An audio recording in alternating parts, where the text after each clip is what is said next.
శ్రీమాత్రే నమః. శరణాగత దీనార్త పరిత్రాణ పరాయణి సర్వస్యార్తి హరే దేవి నారాయణి నమోస్తుతే.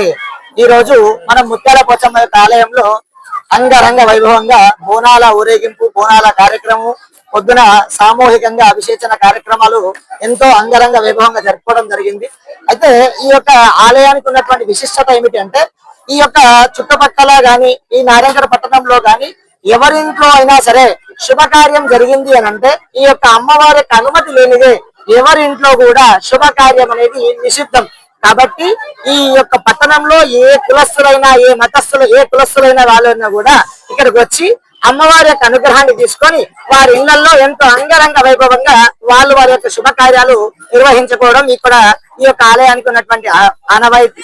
అలాగే ఈ యొక్క ఆలయంలో ఇంకొక చిన్న వసతి ఏమున్నది అని అంటే, అమ్మవారి యొక్క మహంకాళి అమ్మవారు కూడా ఇక్కడ మనకు రెండు అమ్మవార్లు కలిసి మనకు అనుగ్రహం ఇవ్వడం జరుగుతుంది. అలాగే అమ్మవారిని మనము ఈ యొక్క ముత్యాల పోచమ్మ అమ్మవారిని, మహంకాళి అమ్మవారిని కలిపి సామూహికంగా బోనాలను నిర్వహించుకోవడమే ఇక్కడ ఉన్నటువంటి ఆనవాయితీ. ఇది ఇప్పుడున్నటువంటి వ్యవస్థ కాదు. చాలా రోజుల నుండి, చాలా సంవత్సరాల నుండి ఎంతో మంది ఆలయ ధర్మకర్తలు, పెద్దలు, ఈ గ్రామ పురోహితులు అందరూ కలిసి ఈ యొక్క కార్యక్రమాన్ని అన్నదమ్ముల వలె, అక్క చెల్లెల వలె అందరూ కూడా సమన్వయంగా ఈ యొక్క కార్యక్రమాన్ని జరుపుకుంటూ అమ్మవారికి కృతజ్ఞతాపూర్వకంగా బోనాలను సమర్పించుకుంటూ అమ్మవారి యొక్క అనుగ్రహాన్ని పొందుతూ ఇలాగా అన్న ప్రసాదం చేసుకుంటూ అమ్మవారి యొక్క కార్యక్రమాలు పాల్గొంటూ అందరం కూడా ఈ యొక్క కార్యక్రమాన్ని జరుపుకోవడం ఈ యొక్క ఆలయం యొక్క చరిత్ర. ఈ యొక్క ఆలయం యొక్క ముత్యాల పోచమ్మ దేవాలయం ఎంతో పురాతనమైనది. గత 100 సంవత్సరాల క్రితం ఏర్పడిన ఈ దేవాలయంలో ప్రతి ఇంట్లో ఏ శుభకార్యాలు జరిగినా కూడా ఇక్కడికి పెళ్లిలకు గాని, ఏదానికి గాని పోచమ్మ తల్లికి ముందు బోనం సమర్పించిన తర్వాతనే పెళ్లి కార్యక్రమాలు జరుగుతాయి.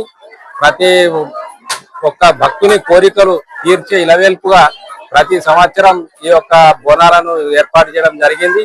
ఆలయ కమిటీ సభ్యులందరూ కలిసి ఈ యొక్క కార్యక్రమాన్ని ప్రజలందరి సహకారంతో నిర్వహిస్తూ దినదిన మందిరాన్ని, దేవాలయాన్ని ప్రవర్తమానంగా దినదినాభివృద్ధి చెందుతూ ప్రజల ఆయురారోగ్యాలను పోచమ్మ తల్లి తన కరుణా కటాక్ష వీక్షణాలతో పాడి పంట సమృద్ధిగా పండే విధంగా తల్లి అనుగ్రహం అందరిపైన ఉండాలని కోరుకుంటూ ఈ యొక్క అవకాశం ఇచ్చినందుకు నేను కృతజ్ఞతలు తెలియజేస్తున్నాను.